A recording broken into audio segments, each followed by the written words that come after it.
Hello guys, good morning. कैसे हो? I hope अच्छे ही होंगे। आज मैं आपके सामने एक मोटिवेशनल स्टोरी लेकर के आई हूँ, जो एक ऊँटनी और उसके बच्चे की स्टोरी है। आई होप आपको पसंद आएगी। तो चलिए शुरू करते हैं। चिड़ियाघर में एक ऊँटनी का बच्चा अपनी माँ से बातें करता हुआ कहता है कि माँ, हमारी कमर पर ये कुबड़ क्यों है? तो उसकी माँ उसे समझाती हुई और बच्चे को संतुष्ट करती हुई कहती है कि बेटा, हम रेगिस्तान में रहते हैं और वहाँ पर काफ़ी बार पानी नहीं मिलता। उस पानी की पूर्ति के लिए भगवान ने हमें ये कुबड़ दिया है। बच्चे ने कहा, फिर तो ठीक है माँ। फिर दूसरा प्रश्न पूछता है, माँ, हमारे पैर इतने बड़े क्यों हैं और इतने लचीले क्यों होते हैं? पैरों के नीचे गद्दी क्यों दे रखी है? तब ऊँटनी ने अपने बच्चे को समझाते हुए कहती है कि बेटा, हम रेगिस्तान में दूर दूर तक घूमते रहते हैं, इसलिए हम ज़्यादा चल सकें, जल्दी थके ना, इसलिए भगवान ने हमें बड़े पैर दिए हैं और गद्दीदार पैर दिए हैं। बच्चा संतुष्ट हो जाता है और फिर एक प्रश्न और पूछता है, माँ, हमारी आंखों पर इतने बड़े बाल क्यों हैं?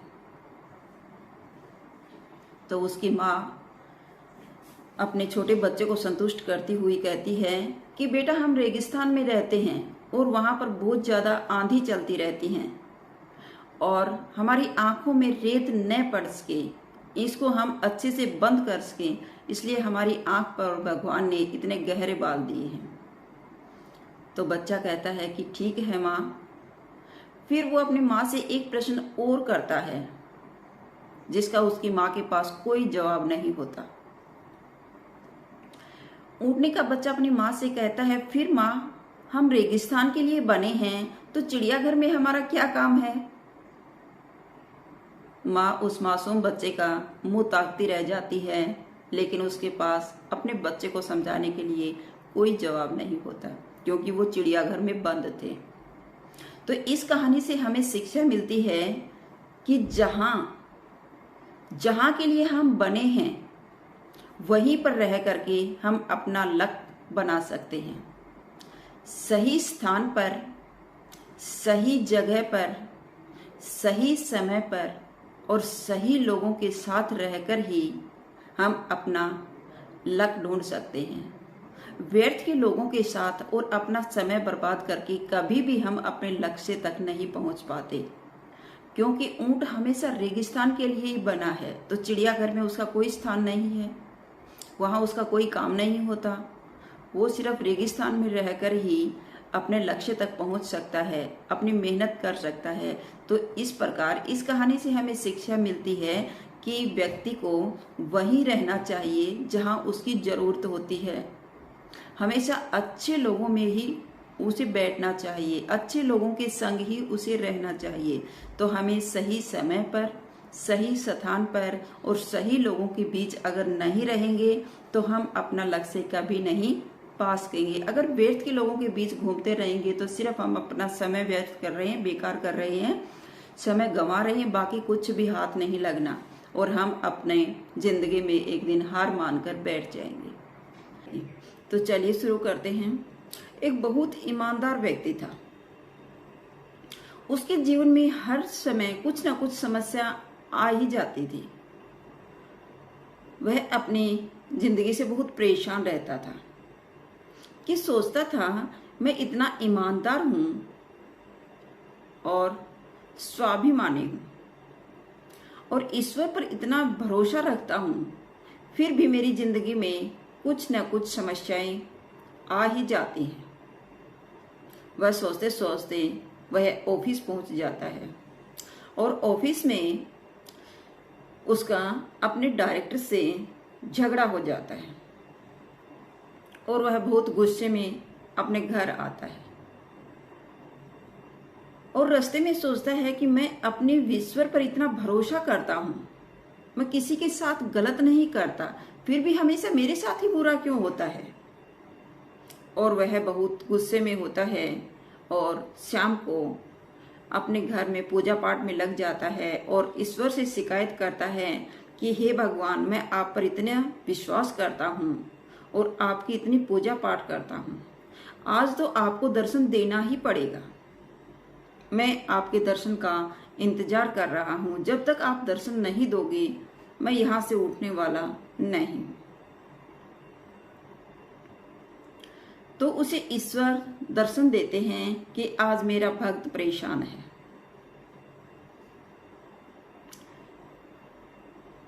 तो उसे एक ईश्वर का फरिश्ता दर्शन देता है और कहता है कि हाँ बोलो, आपको क्या समस्या है। तो वह ईश्वर से शिकायत करता है कि प्रभु, मैं कभी किसी का बुरा नहीं चाहता और हमेशा मेरा ही बुरा क्यों होता है। जो लोग दूसरों का बुरा करते हैं वो हमेशा खुश रहते हैं और मैं किसी का बुरा नहीं चाहता, तो भी मेरी जिंदगी में हर समय कुछ न कुछ समस्या आ ही जाती है। इस समस्या से कैसे छुटकारा मिले। तो ईश्वर कहता है, उसे समझाने की कोशिश करता है कि बेटा, जीवन में सुख दुख का तो चक्कर चलता ही रहता है। जीवन एक चक्र है, इसमें सुख दुख आते ही रहते हैं। समस्या और खुशियां हर पल आती हैं और चली जाती हैं। तो आप अपने जीवन में आने वाली समस्याओं से इतने परेशान मत हो और उनकी समस्याओं को हल करना सीखो। लेकिन वह व्यक्ति बहुत उदास हो चुका था, बहुत अपने जीवन से निराश हो चुका था। उसने कहा, नहीं प्रभु, मेरी समस्या दूर करो, मैं और समस्या नहीं झेल सकता हूं। तब ईश्वर का फरिश्ता उसे एक बरगद का पेड़ दिखाता है और कहता है कि तुम्हारे जीवन में जितनी भी समस्याएं हैं उनकी एक पोटली बनाओ और उस बरगद के पेड़ के नीचे पेड़ के बांध के आ जाओ और उसमें तुम्हें एक्सचेंज करना है। वहां पड़ी कुछ पोटलियां भी रखी हुई हैं, उनमें से एक पोटली आते वक्त उठाकर ले आना और तुम्हारी समस्याएं दूर हो जाएंगी। तुझे वहां पर रखी हुई पोटली के साथ एक्सचेंज करना है। तो व्यक्ति बहुत खुश होता है और ईश्वर का फरिश्ता उसे तथास्तु कह करके वहां से चला जाता है। व्यक्ति शाम को अपनी समस्याओं की पोटली बनाता है तो काफी पोटलियां बन जाती हैं।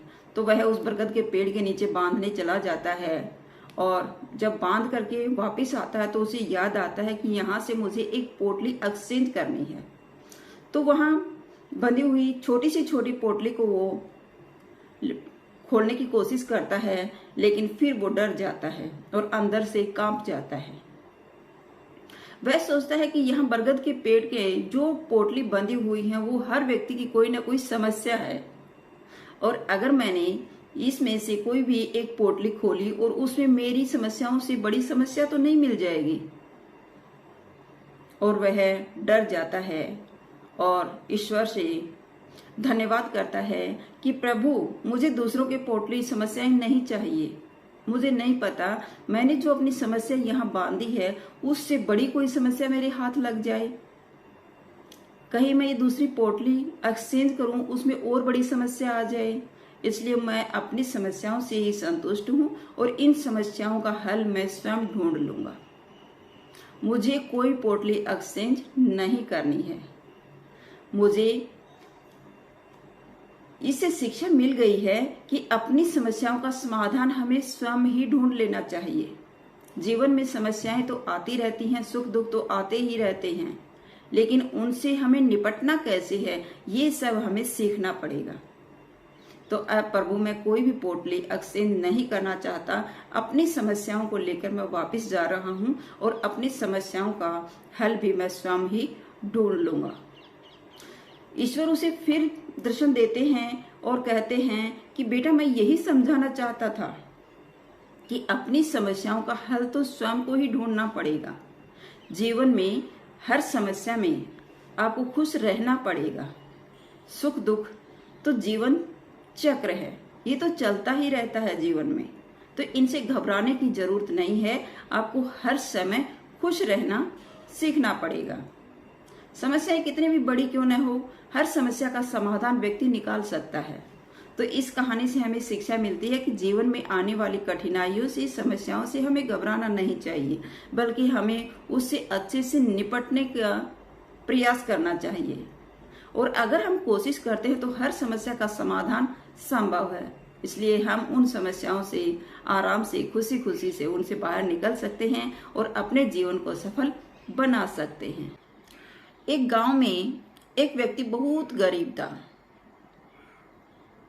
वह हर कार्य करने की कोशिश करता था, लेकिन गरीबी उसका पीछा ही नहीं छोड़ रही थी। तब किसी व्यक्ति ने बताया कि पास के गांव में एक साधु आया हुआ है और उसके पास हर सवाल का जवाब होता है। फिर वह व्यक्ति सोचता है कि चलो आज मैं उस साधु से मिल करके आता हूं और पूछता हूं कि मेरी गरीबी कैसे दूर होगी, मैं कैसे एक अमीर व्यक्ति बन सकता हूं। और यह सोच करके वह लड़का चल देता है वहां से। जब वो चलता है तो रास्ते में उसे एक घर मिलता है और वह पैदल जा रहा था, तो उसे प्यास लगती है और उस घर में पानी पीने के लिए चला जाता है। तब उस घर का मालिक उसे पानी पिलाता है और कहता है कि भाई साहब कहाँ जा रहे हो। उस लड़के ने कहा कि पास के गांव में एक साधु आया हुआ है और मैंने सुना है कि उससे जो भी सवाल पूछोगे उसका जवाब अवश्य देता है। तो मैं ये पूछने के लिए जा रहा हूँ कि मैं बहुत गरीब हूँ, ये गरीबी मेरा पीछा कब छोड़ेगी, मैं भी एक अमीर व्यक्ति बन जाऊं जिससे मेरी अच्छे घर में शादी हो जाए, मेरा भी एक अच्छा भला पूरा परिवार हो, बाल बच्चे हों। तो मैं इस सवाल का जवाब पूछने के लिए साधु के पास जा रहा हूँ। तो उस व्यक्ति ने कहा कि भाई साहब एक मेरा भी काम कर दोगे क्या। तो उस लड़के ने कहा कि बोलो क्या काम है। तो उसने बताया कि मेरे घर में मेरी एक बड़ी बेटी है और वह बोल नहीं पाती, तो मेरा भी एक प्रश्न पूछ लेना कि वो मेरी बेटी कब बोलेगी। तो उस लड़के ने कहा हाँ भाई साहब ठीक है, मैं पूछ दूंगा। और वो आगे बढ़ जाता है। जैसे वो रास्ते से जा रहा था तो उसे एक वृद्ध जादूगर मिलता है और वह पूछता है कि भाई साहब कहाँ चले। तो उस व्यक्ति ने बताया कि भाई साहब मैंने सुना है कि पास वाले गांव में एक साधु रहता है और उसके पास हर सवाल का जवाब होता है, तो मैं उससे पूछने जा रहा हूं कि मेरी गरीबी मेरा पीछा कब छोड़ेगी। तब उस बूढ़े जादूगर ने कहा कि भाई साहब एक प्रश्न मेरा भी पूछ लेना कि मैं स्वर्ग कब पहुंचूंगा। मुझे भी स्वर्ग जाने की इच्छा है और मैं वृद्ध हो चुका हूं, मैं अपना कार्य नहीं कर पाता हूं, तो मेरी मुक्ति कब होगी, पूछ लोगे। तो उसने कहा कि हाँ भाई साहब मैं पूछ दूंगा, जा तो रहा ही हूं तो मैं आपके प्रश्न का जवाब भी पूछ लूंगा। आगे चलता है और उसे एक बड़ा सा कछुआ मिलता है और कछुए की इच्छा है कि मैं एक ड्रैगन बन जाऊं।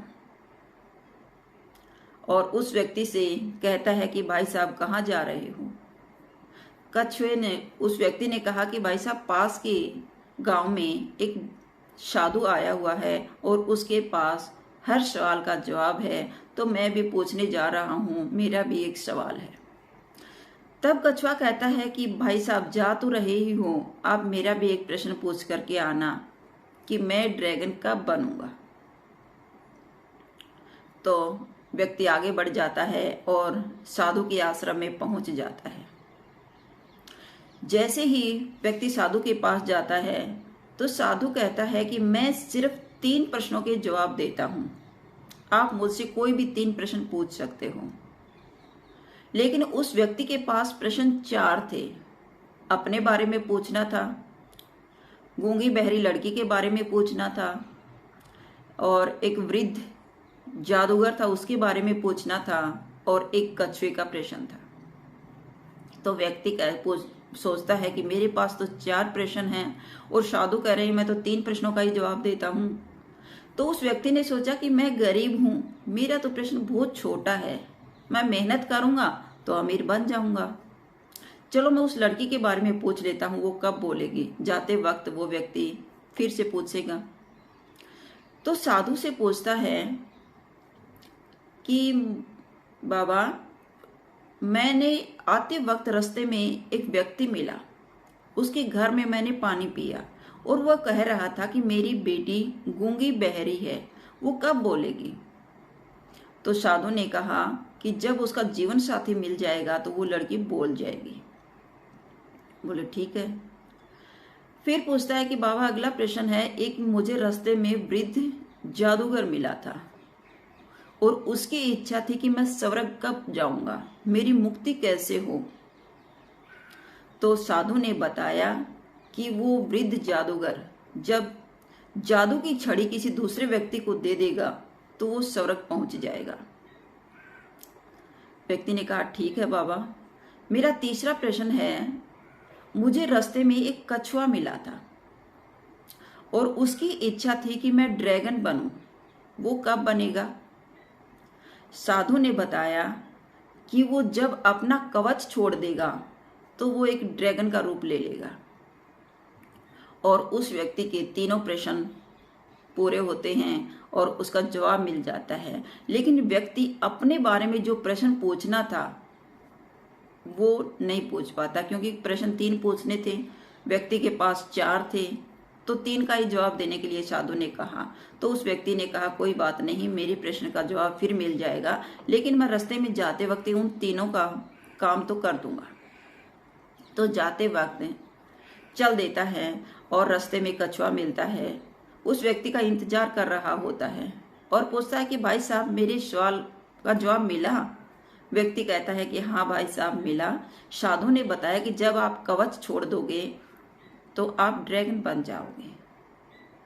तो कछुए ने ड्रैगन बनने के लिए अपना कवच छोड़ा और कवच में उस व्यक्ति ने देखा कि कवच से हीरे जवाहरात निकलते हैं और वो कवच और हीरे जवाहरात वह व्यक्ति उठा लेता है और वह कछुआ एक ड्रैगन बन जाता है। जैसे ही आगे बढ़ता है तो उसको वो वृद्ध जादूगर मिलता है और पूछता है कि भाई साहब, आप मेरे सवाल का जवाब लेकर के आए।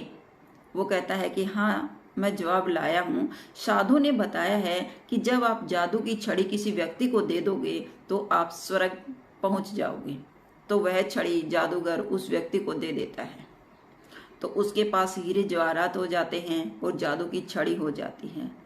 आगे आता है तो वह व्यक्ति इंतजार कर रहा होता है जिसे अपने बेटी का जवाब चाहिए था। उस व्यक्ति से मिलते ही कहता है कि भाई साहब, मेरे प्रश्न का जवाब मिला। तो उस व्यक्ति ने बताया हाँ भाई साहब, आपके बेटी का भी प्रश्न का जवाब मुझे मिला। साधु ने बताया कि जब इसका जीवन साथी मिल जाएगा तो यह लड़की बोलने लग जाएगी। तो उस व्यक्ति ने सोचा कि इससे अच्छा और क्या लड़का हो सकता है, जब मेरी बेटी बोलने लग जाएगी। तो उसने उसी लड़के से उसकी शादी कर दी। तो लड़के की शादी हो गई, हीरे जवाहरात मिल गई और जादू की छड़ी मिल गई। तो वह भी अमीर से गरीब से अमीर बन जाता है और उसका अच्छा भला पूरा परिवार बस जाता है और अमीरी से अपना जीवन यापन करता है। तो इस कहानी से हमें शिक्षा मिलती है कि जो व्यक्ति त्याग करता है उसे जीवन में हर वस्तु संभव है, वह अपने जीवन में सफल है। जो व्यक्ति दूसरों की भलाई के लिए अपने त्याग करने के लिए तैयार रहता है वह व्यक्ति हमेशा अपने जीवन में सफल होता है। जिस प्रकार उस व्यक्ति ने अपने प्रश्न का जवाब न पूछ करके तीनों के बारे में पूछता है और उनका भला चाहता है, तो वह ईश्वर जब दूसरों का भला करता है उसका ईश्वर अपने आप भला कर देता है। तो इस कहानी से हमें शिक्षा मिलती है कि जो अपना त्याग करके दूसरों की भलाई चाहता है वह व्यक्ति कभी भी अपने जीवन में दुखी नहीं होता, हमेशा सुखमय जीवन व्यतीत करता है। एक गांव में एक पागल व्यक्ति था।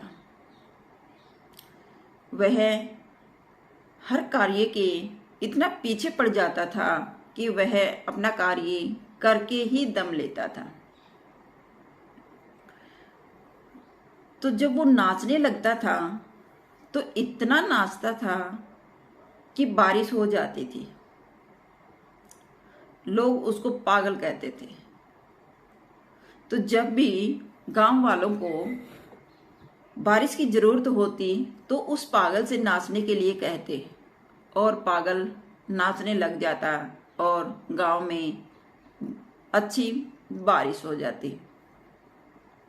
धीरे धीरे ये बात आसपास के गांव में तक फैल गई और उसको देखने के लिए 4 लड़के आए और वो उस पागल से बातें करके हंसने लगे कि ये भी कभी हो सकता है कि तुम नाचो और बारिश शुरू हो जाए, ये तो असंभव बात है। लेकिन पागल ने कहा कि हाँ भाई साहब, जब मैं नाचता हूं तो बारिश निश्चित होती है। गांव वालों से पूछा तो गांव वालों ने कभी यही कहा कि हाँ, जब ये पागल नाचने लगता है तो बारिश अवश्य होती है। तब चारों लड़कों ने कहा जब हम नाचेंगे तो भी बारिश निश्चित है। तो यह कह करके वो नाचने लग जाते हैं।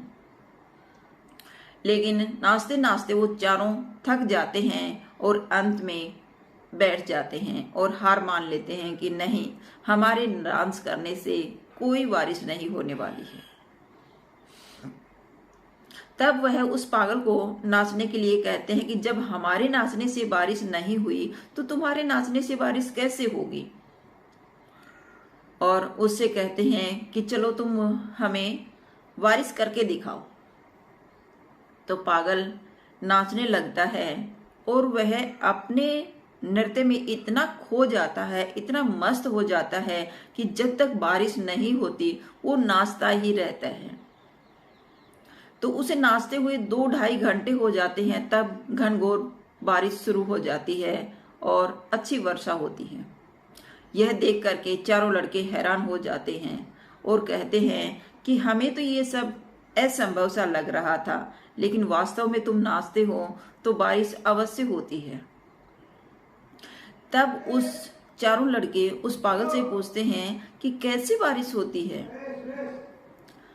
तब वह पागल उनसे कहता है कि जब भी मैं कोई कार्य करता हूं तो अपने कार्य में इतना लीन हो जाता हूं